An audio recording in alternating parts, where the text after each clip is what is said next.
La Valsugana frana ancora. Dei massi sono caduti nella pista ciclabile della Valsugana stessa in territorio comunale di Enego. Subito siamo intervenuti con una ordinanza, però questo ci dimostra quanto fragile è il nostro territorio.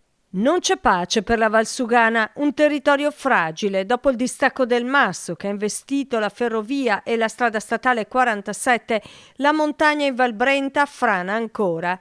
Ecco le immagini, si tratta di due grossi massi, uno è precipitato a valle, l'altro è incastrato e fermo sul paramassi di Velto. Un evento che fa crescere la preoccupazione, si alza la soglia di attenzione e anche la voce di un territorio che chiede maggiori investimenti. Servono degli investimenti seri, sicuri e programmati nel tempo a sicurezza della strada statale, come abbiamo visto quella frana di qualche giorno fa nel comune di Val Brenta, ma anche della strada ciclopedonale che passa anche nel mio comune.